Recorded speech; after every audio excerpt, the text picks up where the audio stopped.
hello. You may have noticed that I am wearing crimson today, or maybe you didn't. That's fine too. Nevertheless, it is because today we are going to be watching Crimson Peak, a movie that I stumbled upon by accident and thought was weird enough to make a video about. This movie is described as a period piece horror, and if you've seen my review of Perfume: The Story of a Murderer, then you're probably thinking, oh, Alex. That's me, by the way. You must really like period piece horror films, since they're the only movies you ever seem to talk about. No! If I'm being honest, I don't even really like period piece movies all that much. I just happen to enjoy making fun of them. And yes, I know, that's mean, but also, I don't care. I'm doing it anyway. Plus, movies in this genre tend to be a pretty rare commodity to come by, and when they are made, they tend to be swept under the carpet in exchange for the more traditional form of horror movies. Heck, when I looked up period piece horror movies, this movie ended up being the second one from the top under most popular, and I've never even heard of this movie until just now. And you know, that really is a shame, because I can only watch Abraham Lincoln Vampire Hunter so many times before that gets stale. Anyway, what was I talking about? Oh, right, Crimson Peak. Also, to anyone who cares, this movie happens to star Alice in Wonderland, Loki, and Beverly a few years before she went on to kill Pennywise the Dancing Clown. None of that information is super relevant to the story, but hey, I'm sure there's someone out there who cares.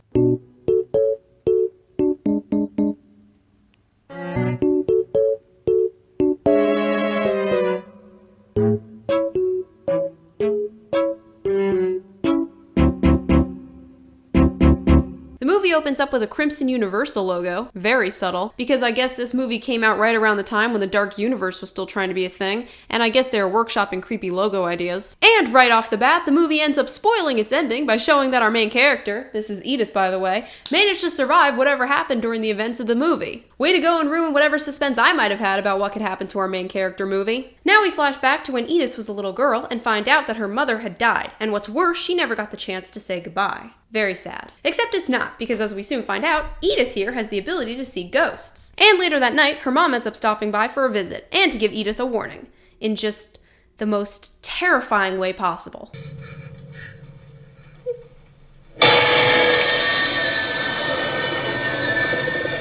My child, when the time comes, beware of Crimson Peak.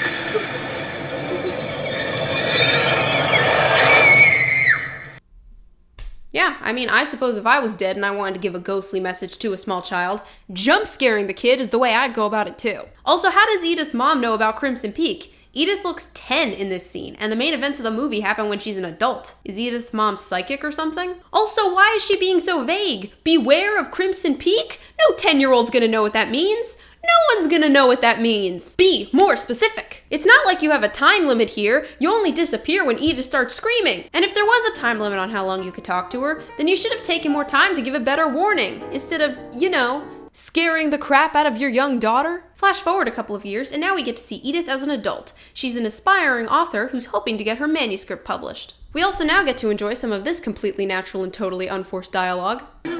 Although that wouldn't concern you, would it, Edith, our very young Jane Austen? Though she died a spinster, huh? Mother, please. That's all right. Actually, Mrs. McMichael, I would prefer to be Mary Shelley. She died a widow. Now, can anyone tell me what foreshadowing is? Your father didn't tell me it was a ghost story.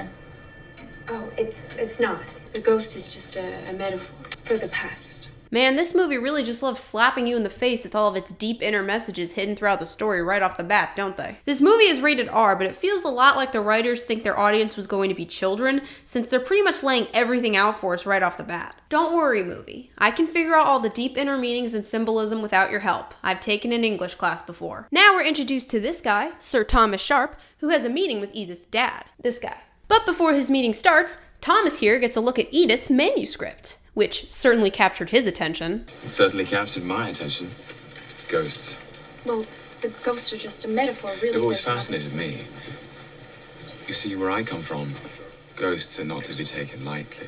Yeah, that's not ominous at all. Okay, so basically, Tom over here has traveled to America to hopefully get someone to sponsor his clay digging invention, which he can then use to dig up this red clay around his family's estate, which can then be created into very strong bricks or something. You know what? I don't really care. But Edith's dad ends up shutting him down. Turn it off, please.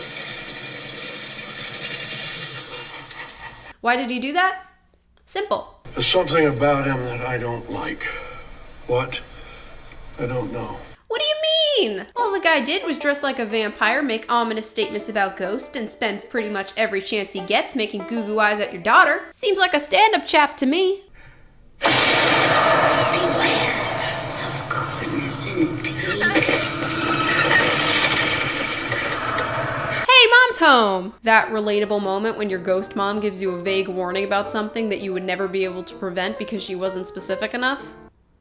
Been there. But while Edith is in the middle of having a panic attack, her good buddy Thomas pops over to say hello. Awfully suspicious that he just so happens to stop by right after your ghost mom gives you that ominous warning. Probably unrelated. Father isn't home. Oh, I know. I waited in the rain for him to leave. Yeah, that's not creepy. One Star Wars transition later, and Edith and Thomas end up going to a party that Edith's dad is hosting together. Ooh. And at the party we meet this woman, who is Thomas's sister, Lucille, wearing the most crimson-y crimson dress in the history of crimson. Okay, Edith, if Thomas's slightly off-putting and creepy remarks, mixed with your dad's complete disapproval of him, and your ghost mom's 2 separate warnings about crimson didn't set off any red flags in your head, this should definitely be the dead ringer. I mean, just look at this woman. Tell me that doesn't scream, I'm a crazed serial killer. Not to mention, after she's done playing the piano, she quickly covers up this ring she's wearing. I don't know about you guys, but that seems mighty sus. Well, anyway, during the party, Thomas decides, for some reason, that he's going to show everyone how to waltz, I guess. And he does this while holding a lit candle, because I suppose people back then just didn't care all that much about fire safety. And you'll never guess who he chooses as his dancing partner. That requires the perfect partner. Would you be mine? Did everyone just gasp?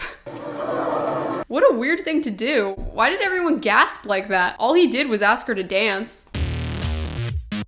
Hey, would you like to dance?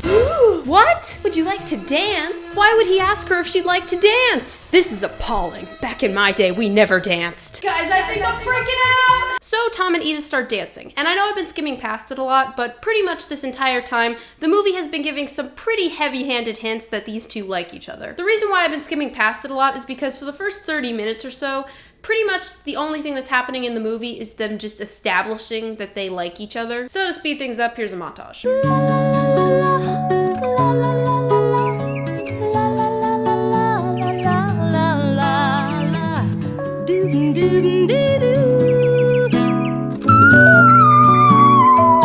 Good? Okay. Of course, Edith's dad isn't too happy about all of this, because if period piece horrors have taught me anything, it's that the dads are always the smartest characters. I mean, come on. Look at the demon eyes he's given to Sister Crimson Butt over here. He knows what's up. So he hires a private investigator to look into Thomas and Lucille. Cut to Edith spending some time with her friend Dr. Alan McMichael, who I didn't really mention before, but he has been in this movie this whole time. The gist of his character is that he's a doctor, and he sort of has a crush on Edith. And that's it. I mean, he is a useful and active character in the story, but he's really only worth mentioning later when he actually has something to do. So keep him in mind. We will come back to him later. But since we're here, I thought I would also bring up something else that has been bothering me for a while. Why is this movie so yellow? For some reason, I feel like every movie that takes place before the year 1960 just loves to drench the screen in this disgusting shade of yellow, and I do not understand it. Perfume did this too, and I'm not trying to compare these two movies, but I'm just saying, I feel like every movie tries to do this, and it just looks so bad. I've heard people say that the use of yellow in this movie is to symbolize Edith's safety, and how later in the movie they get rid of the yellow to show that she's in danger, which is fine, but I really shouldn't be questioning whether I'm losing my ability to see any color but yellow while I'm watching your movie. It's too much. Dial it back a bit. Now they're at the park. It's a savage world of things dying or eating each other right beneath our feet. Beautiful things are fragile.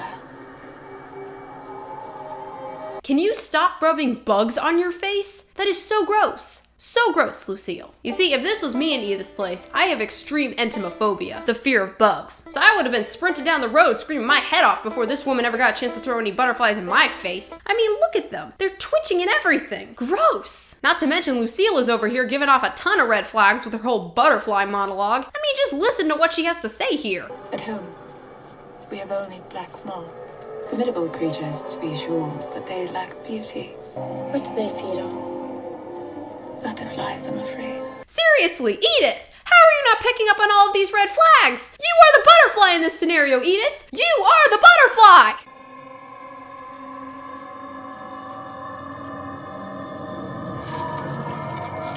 Oh crap, gross, no, why? Get it off the screen. I literally just finished saying I have a fear of bugs, guys. Why? I don't think she's the right choice. She's too young. She's just a child, Thomas. Lucille, I've explained all this. I will need the ring. The ring's mine. I earned it. I will want it back. Then you'd better hope I'm successful. This movie is really going out of its way to make these two look as suspicious as possible. And you know what they say about super obvious looking villains. When you look suspicious, there's always a twist. Ending, because nothing can be straightforward anymore, can it? So it looks like Thomas is gonna ask Edith to marry him. He's got the massive crimson ring, and Edith still hasn't been seeing any of the dozens of red flags. So this should go well. So, Thomas, may I speak with you in my study, please? You and your sister, if you would be so kind as to fetch her. Child, please tell our guests that we will join them presently. Uh-oh, looks like Edith's dad isn't too happy about what's been going on here. Remember that private investigator from earlier? Well, he ended up doing some digging and found out some not so good information about old Tom here. Now, the movie doesn't tell us what this information is yet, so I won't either. But if you look at the document Edith's dad has, the movie once again gives its big twist away. I mean, you're only really spoiled if you actually pause the movie to see what the paper says, which of course I did, so the big shocking reveal later in the movie wasn't shocking at all. This movie is really good at driving all of its mysteries and suspense into a screeching halt. But anyway, Edith's dad offers the siblings a big check in exchange for them to get on a train to New York City and never come back. And Thomas also has to completely shatter Edith's heart so she won't go after him. So let's see how that goes. You clearly haven't lived at all. In fact, you only seem to know what other writers tell you. That's enough! You insist on describing the torments of love when you clearly know nothing about them. I'm not done yet! What do you dream of? A kind man? A pure soul to be redeemed? Oh man, why are you doing this in front of a crowd? That doesn't seem like a good idea. I mean, you already have to break the poor girl's heart. Do you really need to humiliate her in front of a bunch of her dinner guests as well? Not cool, Tom. You know precious little of the human heart, or love, or the pain that comes with it. You're nothing but a spoiled child. Yes, Edith! Way to go, girl! That's how you do it. She's way too good for him anyway. But since we still have an hour and a half left to go in this movie, I think we all know this breakup isn't gonna last very long.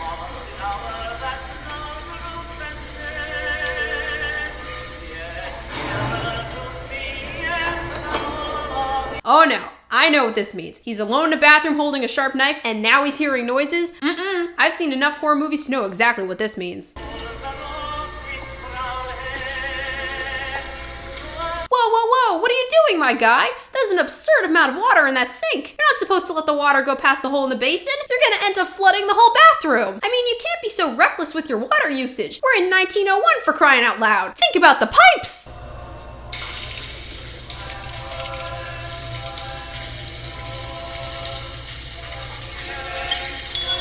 See? Look at that. Water everywhere. This is how you get rust in your bathroom. Use America's #1 rust stain remover on your toughest stains.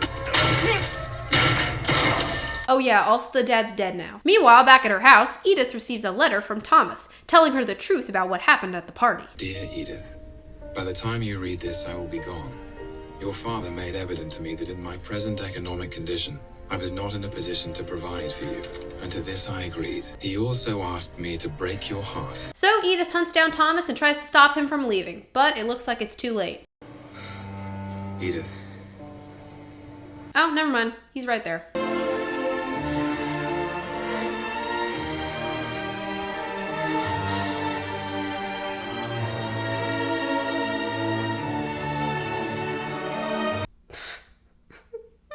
Ew, gross. What is this kiss scene? Why does it look so weird? It looks like he's trying to eat her upper lip.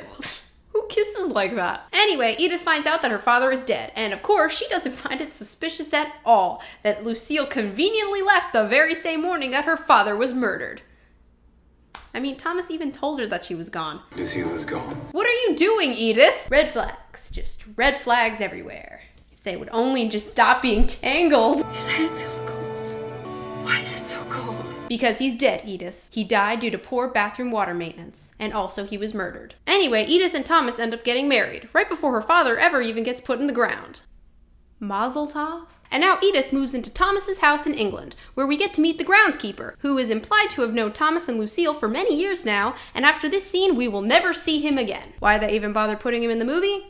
I have no idea. And Edith also finds a cute little dog who's now going to be her animal sidekick for the rest of the movie. Wait a minute. Dead parents, marries a fancy aristocrat, animal companion? Are we sure this isn't a Disney movie? What do you think? I think your house looks like crap, Tom. I mean, look at this. There's a massive hole in the roof, there's dust everywhere, there's red clay coming out of the floor, not to mention later in the movie we see there are moths all over the walls. This place is disgusting. Can we move back to America now?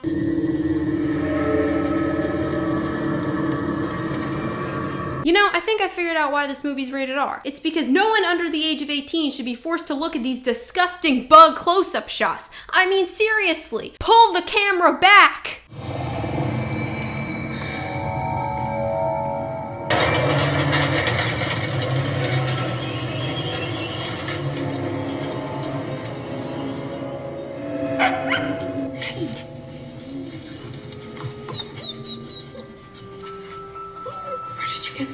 Okay, so there's red ooze coming out of the floor, a red ghost going up and down the elevators, and now a dog is bringing you a red ball. When the world is physically throwing red flags at you, you know you messed up. Except for Edith. Edith doesn't know she messed up. And she will continue to not know she messed up for like an hour. Bath time! Doesn't that water look refreshing? The terribly rendered CGI ghost certainly seems to think so. By the way, you might not have picked up on this, but this ghost is suspiciously missing her ring finger. Remember earlier in the movie when Lucille said this? The ring's mine. I earned it. Just something to think about. We also now get to hear Lucille tell Edith about her mother and how she was a very distant and bitter woman. We were not allowed in here as children. We were confined to the nursery. In the attic. Mother played the piano sometimes. That's how we knew she was back in the country.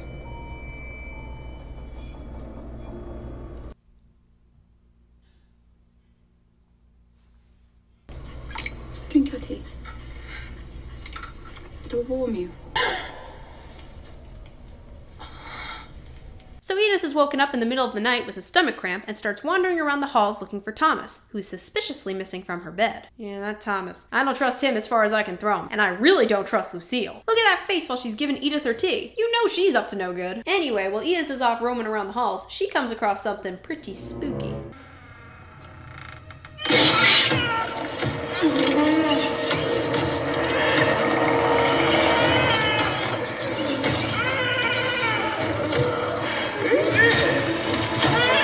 You know, there's really only one thing that crosses my mind while watching this. Why do the ghosts have to be CGI? I mean, look at this. That looks really bad. You couldn't at least try practical effects? Well, anyway, Edith ends up running away from the ghosts in the most calm way I've ever seen anyone flee from a ghost before in a movie. The girl didn't even scream. I mean, sure, the people they're living with probably won't be much help since they've been giving off a lot of "we want to murder you" vibes recently, but I mean, you could at least try and get their help. Anyway, she ends up heading into a cellar and finding a chest with the name Enolia on it. Who's Enolia, you might ask? Well, I know, I've already seen this movie, but you're just gonna have to wait and see, because now it's time for some clay mining. Edith, now's not a good time. Lucille is inside. She can talk. No, I don't want to talk to Lucille. I want to talk to you. Okay, Edith, at least you're finally learning that Lucille is suspicious. I mean, I would have thought that you would have figured that one out after the woman started rubbing bugs on your face, but hey, better late than never. Has anyone died in this house?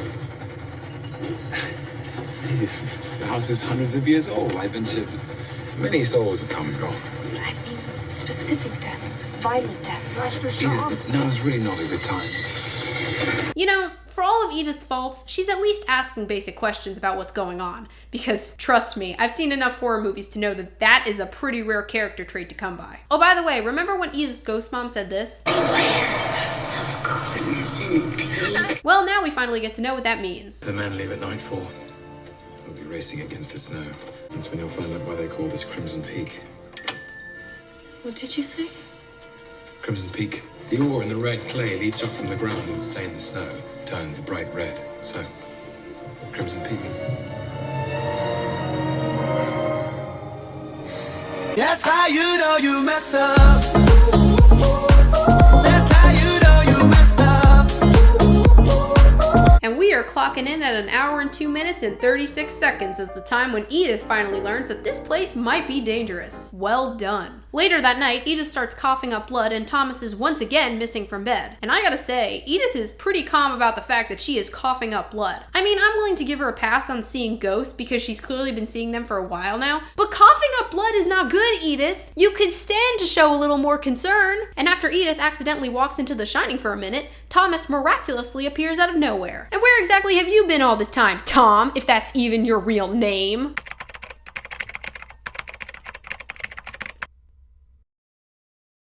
Oh. Okay, so that is your real name. But I still don't trust you. I'm afraid I shall go mad if I stay. My darling, you're imagining things. Tomorrow, why don't we go out to the post office? I love this part of the movie. Edith is over here hysterical and crying, and Tom is just like, shh, shh. Don't worry, tomorrow we'll go to the post office. Because as we all know, if anything will make your problems disappear, it's the postal service. And while they're at the post office, Edith receives a letter from Italy. Except Edith doesn't know anyone in Italy. A little weird, huh? Well, we don't get to find out what the letter says because Edith and Thomas get snowed in and end up staying in a room at the post office that night. Something which I'm sure Edith is completely okay with. Meanwhile, back in America, Alan, Edith's doctor friend, still seems pretty suspicious about everything that's been going on. So he hires the same private investigator Edith's dad talked to earlier to tell him exactly what's been going on. And now we finally get to learn that dirty little secret Thomas was hiding earlier. Unless, of course, you're like me and you've already known for like a half an hour now. Took some time to obtain that newspaper clipping. It's damn gruesome, if you ask me. It was enough to impede any further relationship between Sir Thomas and Miss Cushing. Prevent them from marrying. Sir Thomas is already married.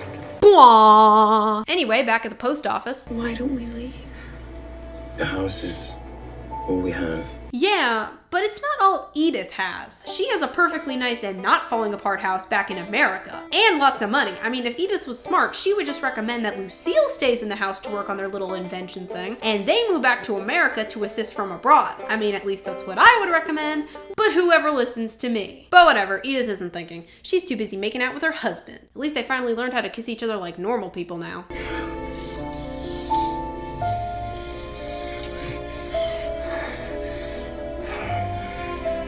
Skip! It's all a game to you! You know, I honestly can't imagine why Edith doesn't want to stay in that house. Lucille's sunny disposition makes the place seem so warm and welcoming. So anyway, while Lucille is over here acting crazy, Edith spots a key with the same name on it as the one from the chest in the cellar. So she grabs it while her nutty sister-in-law isn't looking and goes to check out the chest. A gramophone player. Milan.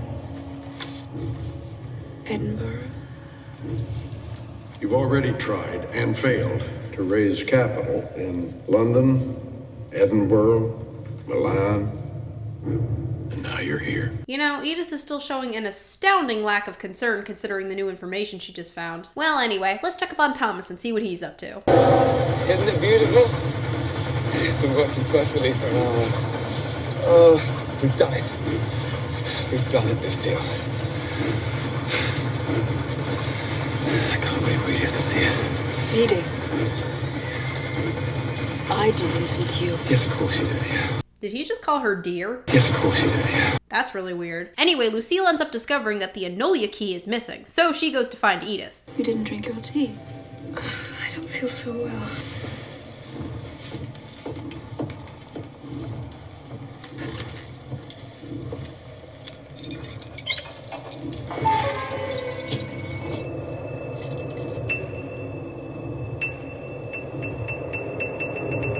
Uh-oh, Edith. Crazy lady's onto you. Better be careful. Later that night, Edith sits down to find out exactly what the deal is with Thomas and Lucille. Not shouting.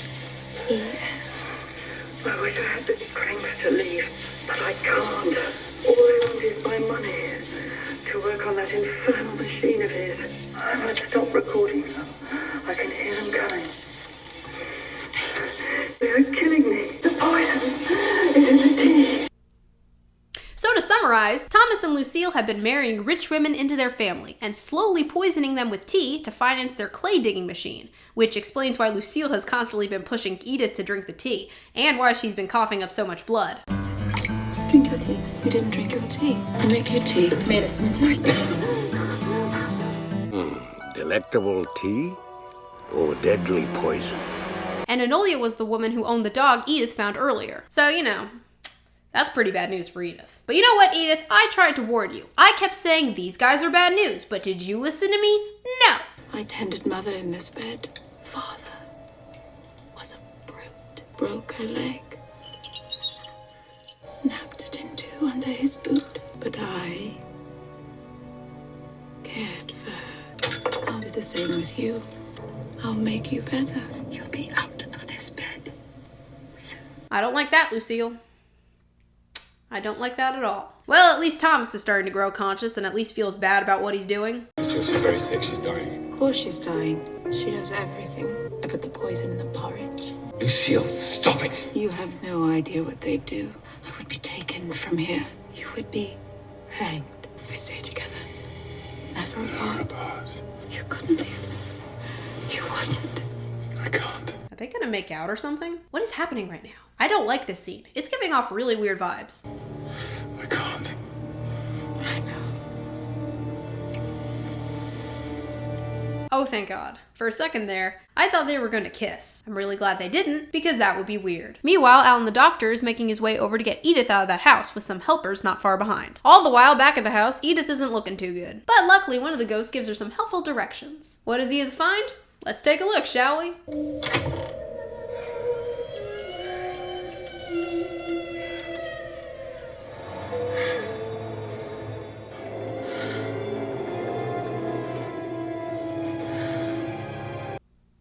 Oh.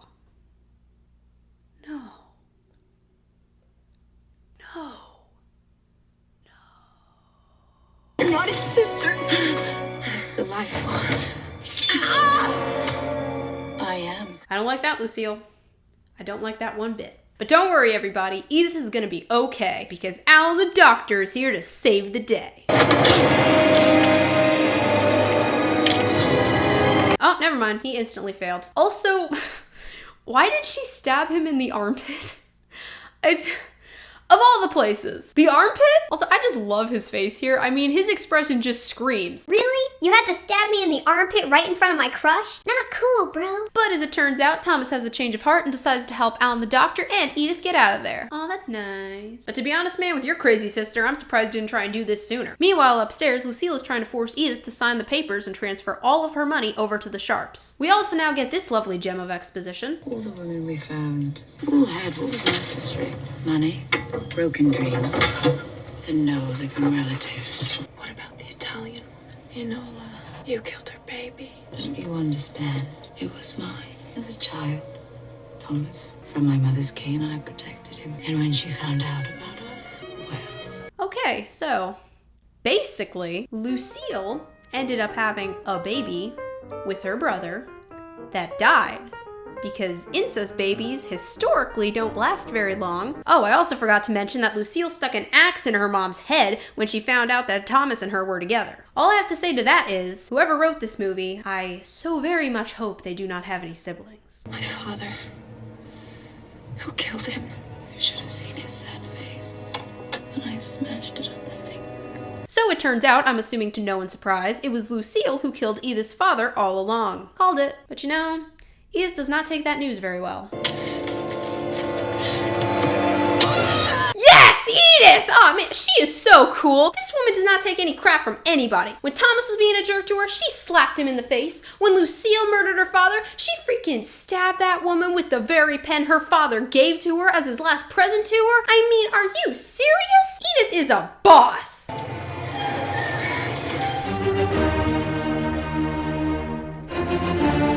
Stab him! Stab him! Get him, guys! Stab him in the butt!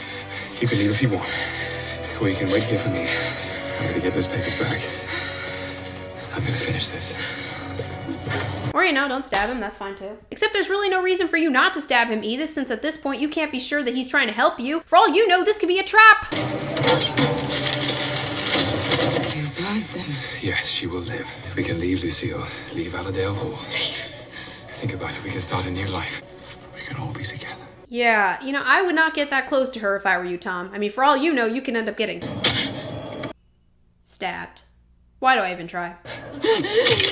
Oh, crap! Did she just stab him in the face? What the? Oh, Lucille. Why?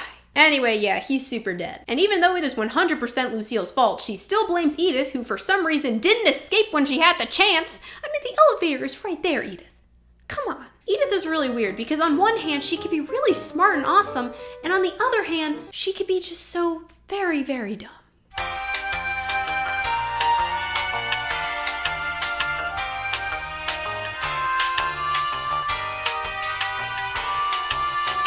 Anyway, Edith escapes outside the house, and now it's time for the big boss fight of the movie. One half-poisoned woman versus one stabbed woman. What a climax!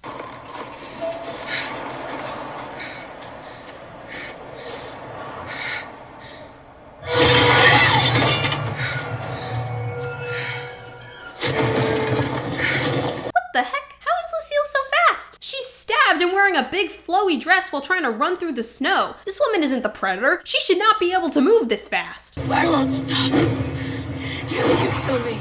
Fair enough. Kill her, Edith.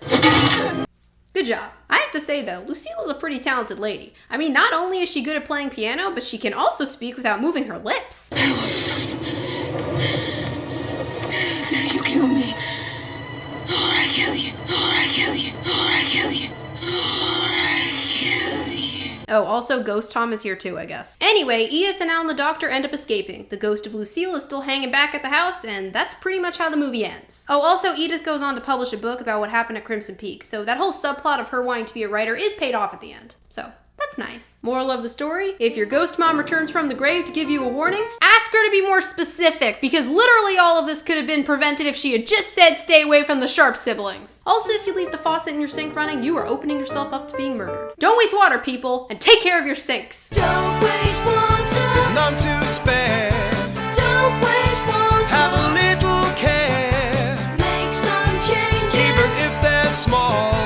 Don't waste water. It's vital to us all. Would I say I liked this movie? Yeah, actually I did. Despite the fact that they kind of spoiled most of the big reveals early on, there was still a high level of suspense, and I definitely enjoyed it. The whole incest bit grossed me out beyond belief, and I don't even have any siblings. But you know, if I had to give this movie a rating, 6 out of 10. Would watch again if there's nothing else on TV. But if you want to watch the movie for yourself, it's available for free on Netflix and literally nowhere else. So, you know, if you don't have Netflix, looks like you're paying for this one. And if you didn't like this movie, just remember, it is nowhere near as bad as Perfume: The Story of a Murderer.